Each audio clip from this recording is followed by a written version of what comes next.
Oh, it's been a while. Been a while. You pulled out. It's It's probably the most interesting thing I've just learned about you is that you played in a Kiss cover band.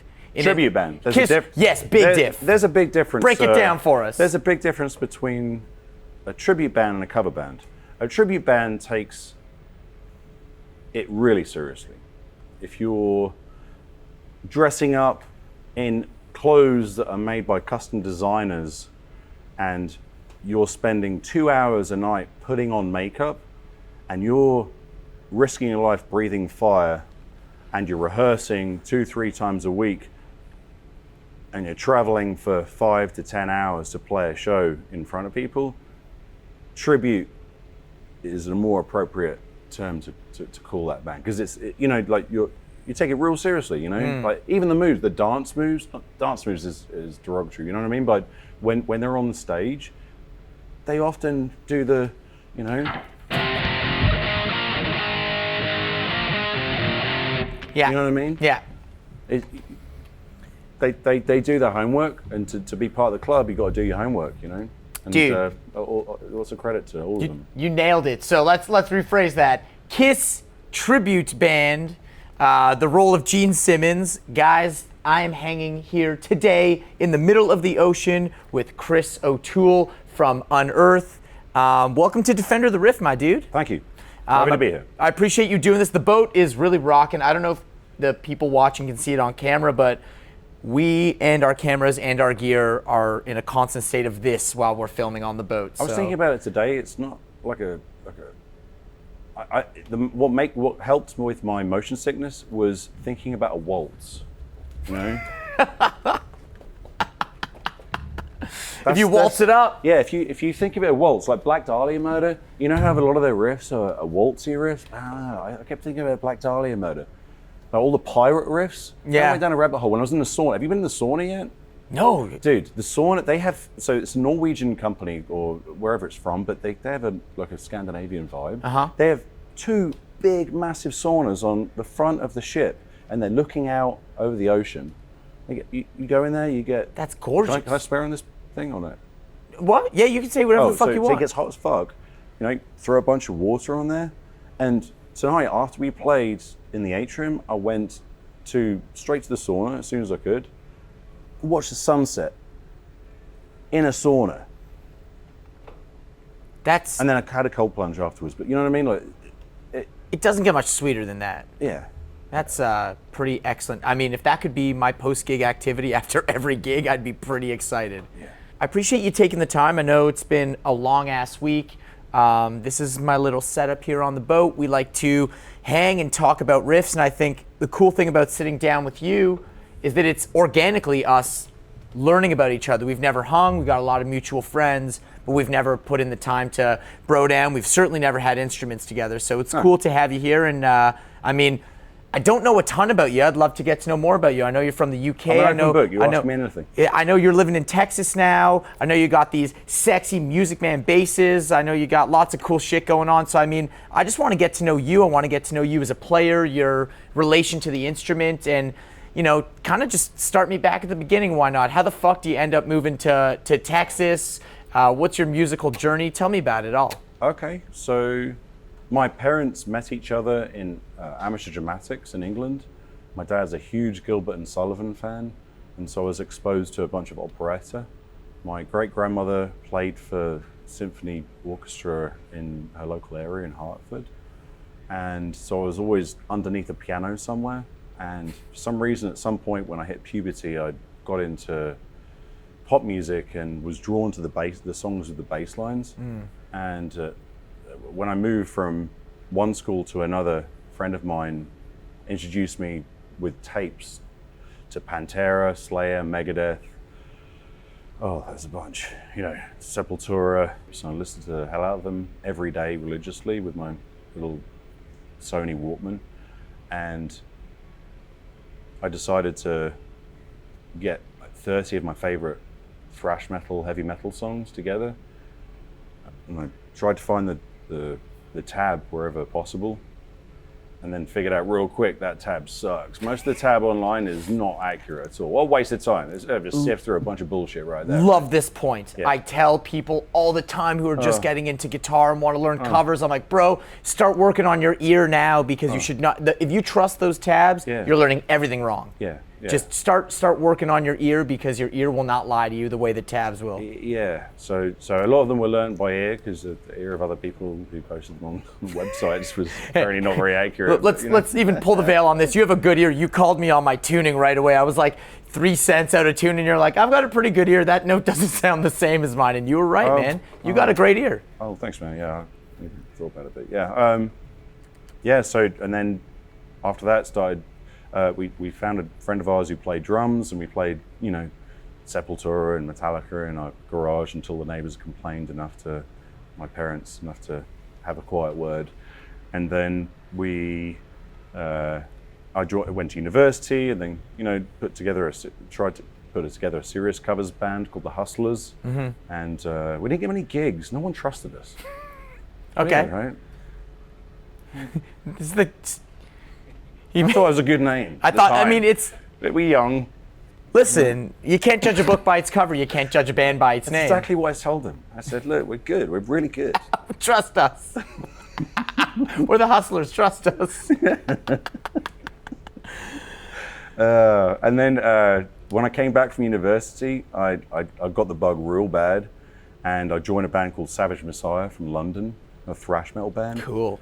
And they were next level. They were traveling around, a lot of England. They went to London and Scotland, and where else did we go? Bristol, all over. They were traveling more. But then so what happened is at my second year at university for psychology, I came over to Denton in Texas, North DFW. Yeah. And I joined a fraternity to make friends, and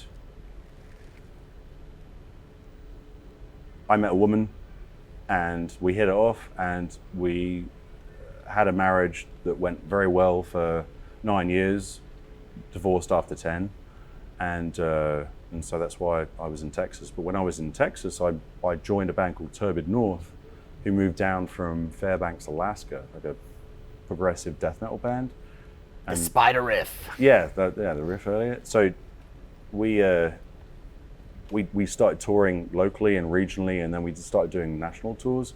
And at some point, we played some shows with As Lay Dying and Unearth, and made friends with Trevor, and Bro Down, and kept each other's numbers. And at some point, their bassist was struggling to tour. I put together tours, and I heard they were having some fill-ins, and so I hit up Trevor, who was close friends with at the time, and then I just recorded a bunch of YouTube videos of Undearth, me playing Unearth songs, which are still up there now, and said, hey, I can play this. Do you want me to, you need some help? And the first tour was like 11 years ago with Crowbar in Florida.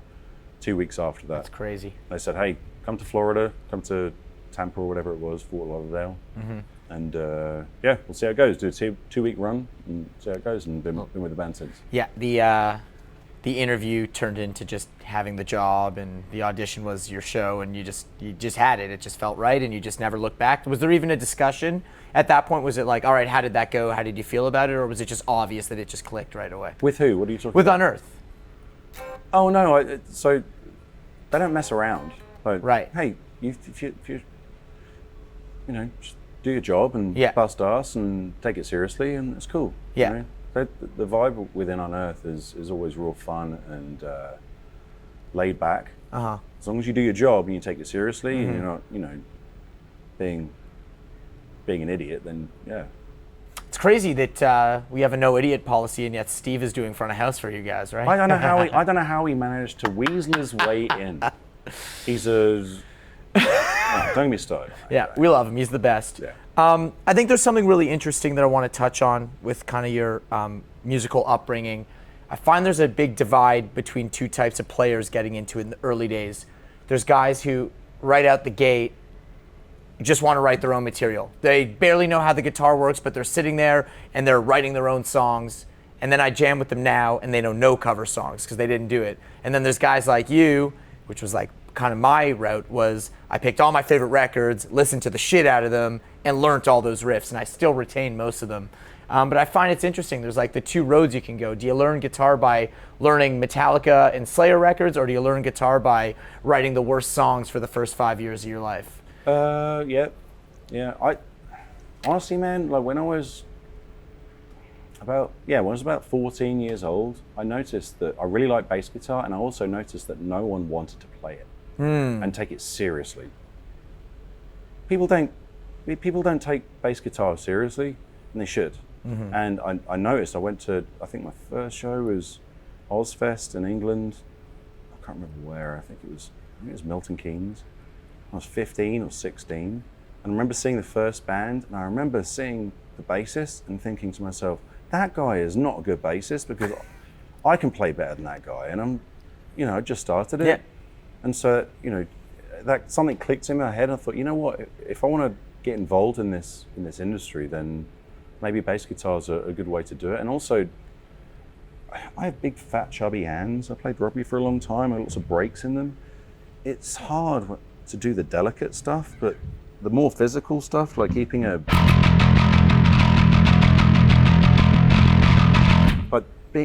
muscular type thing. I played rugby for 15 years, so just working out a lot, it made more sense to me to be attracted to bass guitar than being finessey with the guitar. You know what I mean? Does that make sense? It does. No, totally. I was gonna say, I noticed, and I would love if you would play that spider riff again. That was sick. You come in. Oh. Like all that stuff is, it's real impressive what's going on with the left hand. There's a sense of precision. But what I was looking at was your right hand and the force. It's the force, though. You got a really strong attack with your right hand. So in my opinion, bass doesn't sound good unless you really dig into that thing. Like, sorry, this chair's messing me up. You know what I mean? Like, hold on, sorry, stand up.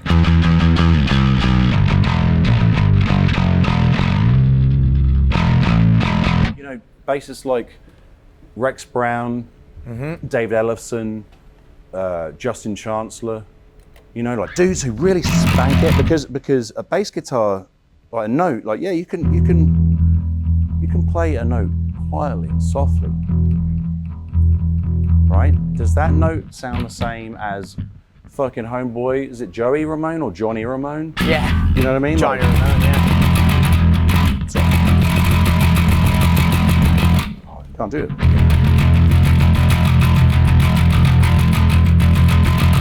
Like if you do that for a whole set, 40 minutes. Yeah, the downstrokes.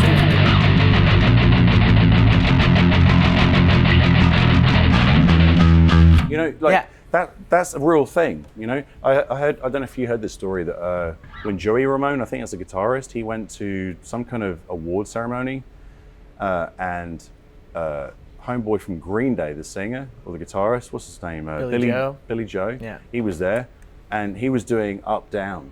Man. He called him on. Johnny called him in and said, "Why are you doing down things?"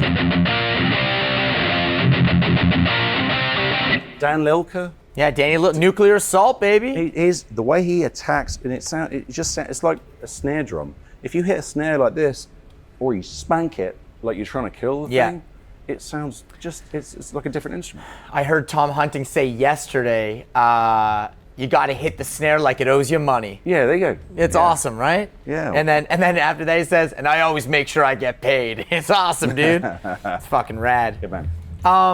So did you retain like a lot of the cover tunes that you were learning when you were a kid? Like, are you a cover guy now still? Like, if you go to a jam and someone's like a drunk party jam, hey man, know that Metallica riff, know that Megadeth song? Did you retain all that shit? Or is it kind of just lost in a sea of riffs in your brain somewhere? A little bit both. A little bit of column A, a little bit of column B. It's funny you mention that. So when we were in, where were we? Dubai recently. Cool. We played a show with Destruction, and we ended up at a karaoke bar. No, not a karaoke bar, like a local rock bar. And there was a local band playing covers, and I guess they knew about like 70 of them, loads. And we're a small group and enjoying ourselves, and I think what did I play? Yeah, I played a couple of AC/DC songs. Cool. You know, AC/DC probably sounds ridiculous in B though. we can play AC/DC in E. Still playing E because I've got E. You do. You're all set, dude. Yeah, Will Putney, our producer, it always weirds him out because I keep it as simple as possible, BEAD, so I don't have to tune up too much. It's not that weird. Mike Leon was hanging out with me earlier, and he has the same thing. He has a BEAD bass. Yeah, you just learn songs in straight tuning and just do it, you know. When you lay it out like that, it makes tons of sense. But I think it fucks people's brains at first glance. But yeah, it's not. I mean, it makes total sense once you lay it out simply like that. Right? I want you to play that spider riff. I keep getting sidetracked. I want you to do that spider riff. Dude, everyone needs to see this.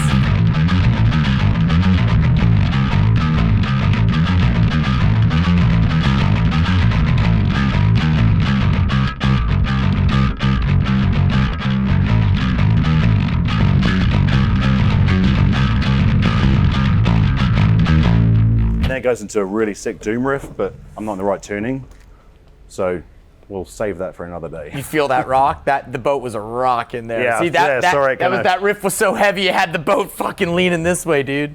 It's a good one. That is a great one. The spider riff. Yeah. Awesome. Nick Forkel wrote that riff. It was a good one. Nice. Yeah. I like to get a little nerdy when I hang out and do these kinds of things because the only people who would ever watch us talk and play guitar for this long would also be nerds. So let's talk about We're all nerds. We're all nerds. We're all nerdy about our own shit, but I'm dying to know about these basses. They look custom as fuck. They are gorgeous. Yeah, people ask me about them a lot. Ernie Ball has been very awesome to me for the last 12 years that we've been together, and even before then, I bought their strings and their basses. They're really heavy. They're really big. I used to play Warwick, a Warwick Corvette with EMG pickups, and it sounded badass.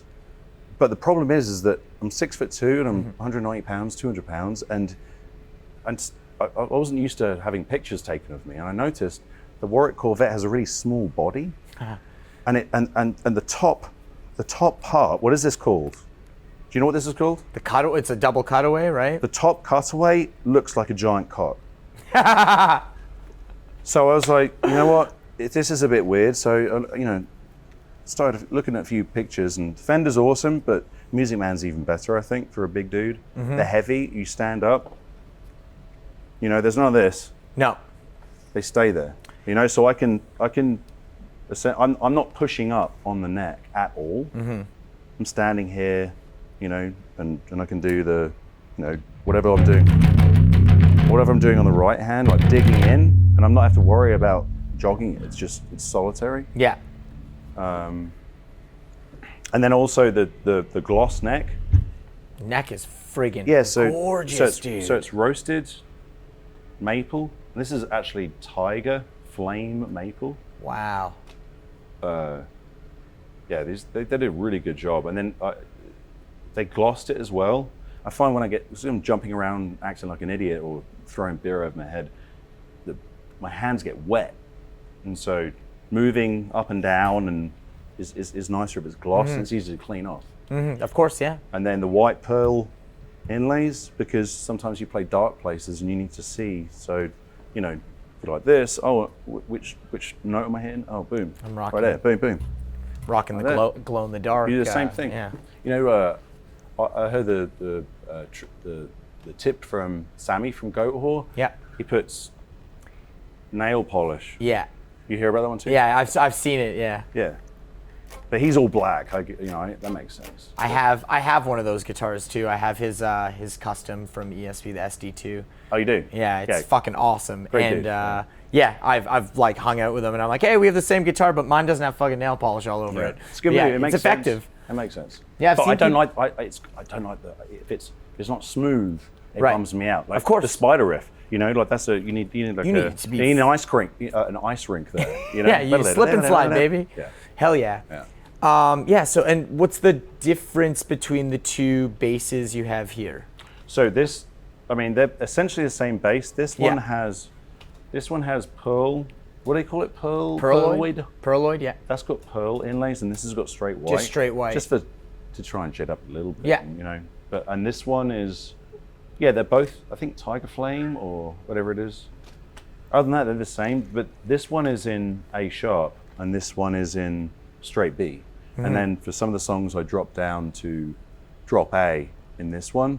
So when I play Incinerate and Dawn of the Militant, this top string gets dropped down to A. And for the rest of the set, it's B, E, A, D. And then this one, straight A sharp for Wretched and Ruinous. Because that single did pretty well. So you got to be ready to rip it. You said something pretty interesting about the Fenders looking small on you because you're such a big dude. The Warwick looking small on you because you're such a big dude. I always found it funny, and it ties in because we talked about AC/DC. I always found it funny that I looked at these photos of Angus Young playing SGs as a kid, and I'm like, man, that is a badass, big-ass, red horned guitar. I want to get one. Yeah. And I got my first SG, and I put it on, and I'm like, these things are tiny, man. It was because Angus was so small, the guitar looked huge on him. Yeah. You had the opposite effect with the Warwick, Yeah, the guitar, I suppose, if we're honest here, guitars and basses look way cool on people who are shorter and smaller. They look like big ass machines. Yeah, because they look big and monstrous, you know. Or if you're gigantic, you got to use the big ones. Like look at Hetfield's well over 6 feet. He's rocking the Explorers, and they look fucking sick on him because it's a big-bodied guitar for a big-bodied dude. Yeah, James Hetfield's tall, isn't he? He's huge, dude. Yeah, I want to say he's got to be definitely 6'2" at least. 6'2", sure. I think he is. I think he's my height. Easy, yeah. Okay, so here's a question: Who cool tall people?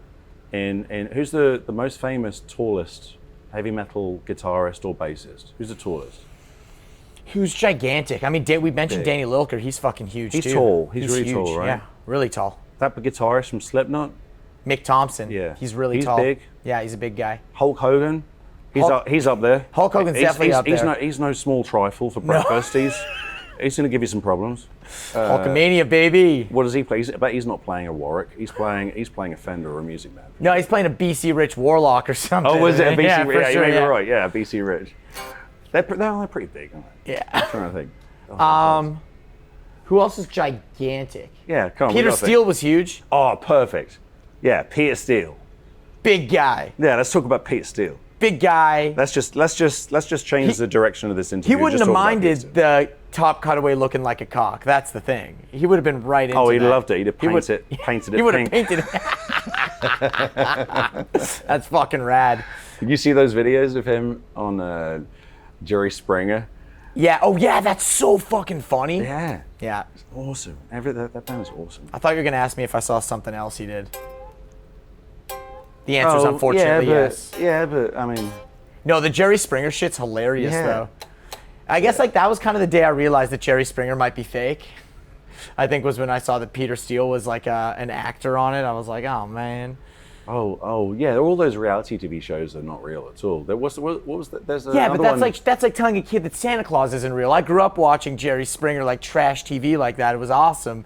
And then, the day I kind of realized that maybe it was like as real as wrestling, I was kind of bummed out. Yeah, but people still pack in those WWE wrestling events. Have you been to one of those? Yeah, dude. People love it. Dude, and it's crazy how much metal crossover there is. Like a lot of friends from the industry, namely, like let's just throw it out there, Municipal Waste dudes, like fly anywhere for WrestleMania. Those guys are like sitting fucking ringside, know every storyline, or fans of everything. Every Time I Die.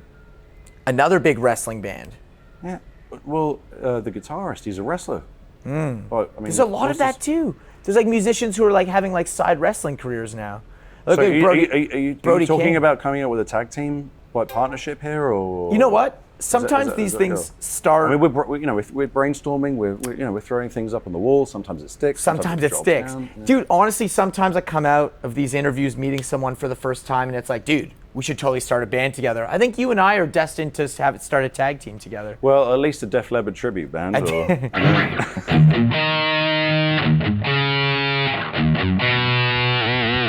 go on, keep going.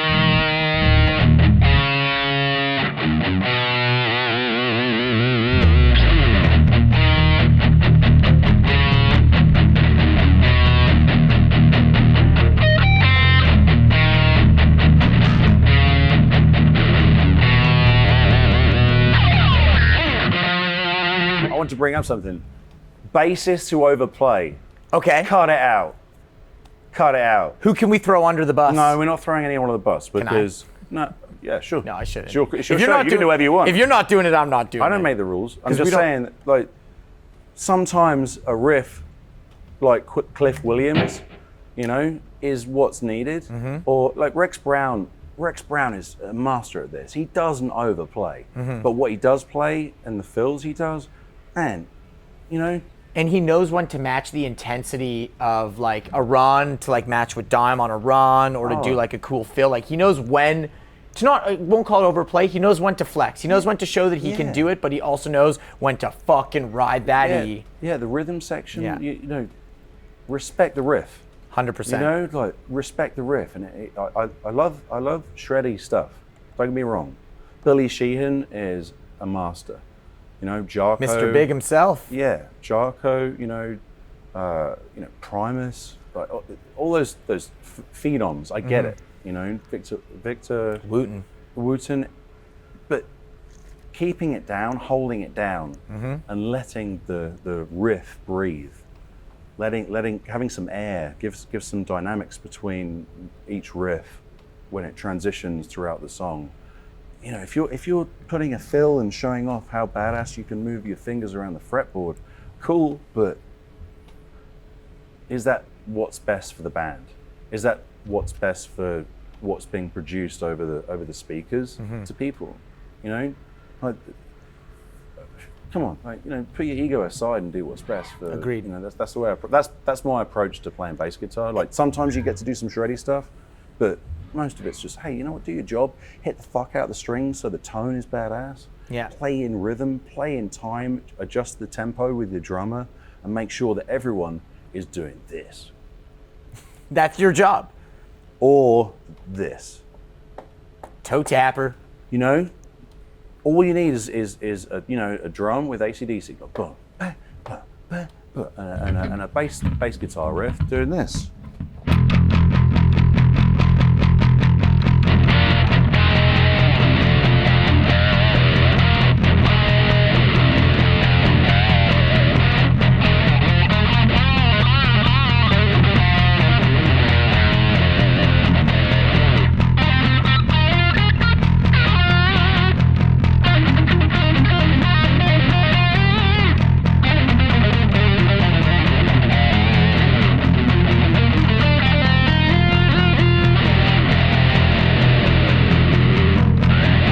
Literally, that's all I need. And we can keep going. You know? Oh, what? You thought I was done? I know what I was saying.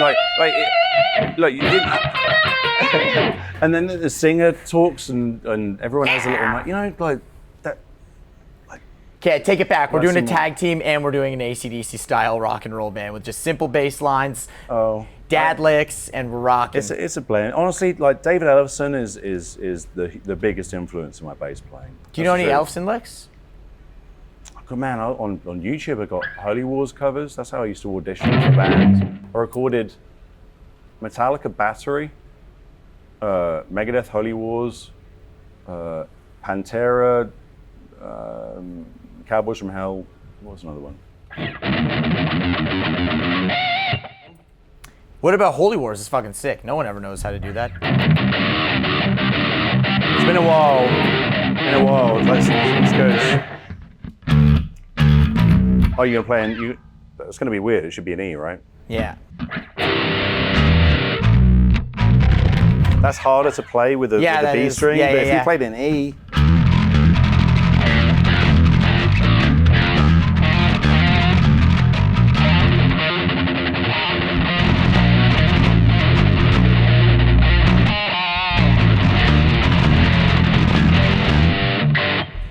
So speaking of that song, how badass, let's be real, how badass was that cover that Mastodon, the singer of Mastodon, did of Holy Wars, like with the Troy COVID video, singing? yeah. I can't remember who else was. I think Dave Davidson Dave on was guitar. in Revocation, Yeah. and I think Frank was playing drums. From Yeah, he Metal was. It was the Injection. Metal Injection video series. It was so badass. Yeah. That was the best one. That fucking ruled, bro. It yeah, was so that was. good. It was so good. When we used to have issues, more issues technical wise, we used to do Dawn of the, what was it called? Dawn Patrol? That one? Yeah, remember that one? The bass line?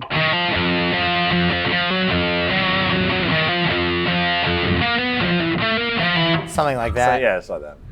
Yeah, that's a really good one. Yeah, Ellefson digs in hard.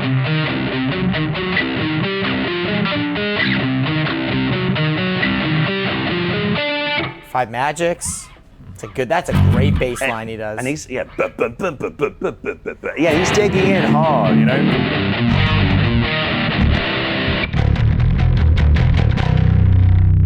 Like that's, Ellefson's a badass. Ellefson rules. Ellefson's a badass. Yeah, rules. Yeah, so, okay. So where do we go from now? So I feel like we got to do our tag team, our AC/DC band, and then a Megadeth tribute band. We'll take it super seriously. We'll get you an Ellefson. Sounds like a lot of work. You know what? Sounds like a lot of work. I think it might be worth it, though.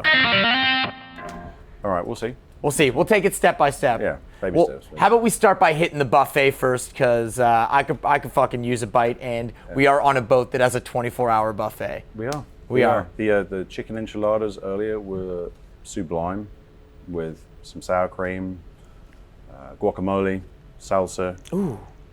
Yeah, very nice. How about you leave us with two things? Maybe a thought just about playing on this boat. Maybe aside from the obvious, being on stage and feeling the waves, maybe you could, like, there's people going to be watching this who will have never been on a music cruise, or maybe will never have the opportunity to. Maybe you could leave us with a thought about being in a band and performing on a cruise, maybe, whatever that may be, and then fucking play us out with a sick riff, and let's hit that buffet, my dude. Okay. Yeah, the cruise is, it's an adventure, and you never know what's going to happen. Things change because of weather. Things change because of illness. Things change because of wind. God damn, how bad was the wind? Oh my God. It was ridiculous. It was literally walking outside and your hair is doing a tornado above you, like a swirly. It's on a performer side and an audience side. Yeah. Like, if you have long hair and you're gonna go watch a band outdoors on a cruise ship, bring a hair tie and a hat. Yeah, that's That's actually a hot tip. Yeah, that maybe that's the thing to do. That is the do thing. The top 10 tips for. Because I feel like they send out, like, hey, things to not forget to pack, things that you should know about the boat. I don't think anyone's telling you to bring. I don't think anyone's telling you to bring a hair tie and a hat. We got your back on that one. Yeah, and it's a good tip. Sometimes the band that you're looking forward to seeing on one stage will move to another stage at a different time, and you just have to roll with the punches. Roll with the punches. It's part of the adventure. It is. It's part of the fun, and what else? It's a heavy metal adventure at sea.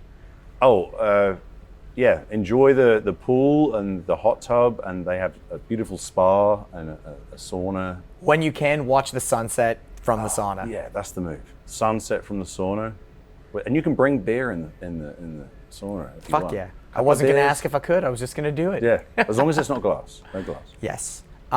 Chris, it's been fucking fun getting to know you and riffing around a bit. Lay something on me. Play us out of here. And dealer's choice. You give me whatever you're feeling. Oh man, you're gonna put me on the spot. Oh, how terrible putting such a sick ass bass player on the spot. Oh, a man of a million riffs of his own and covers. Okay, let's see. There we go.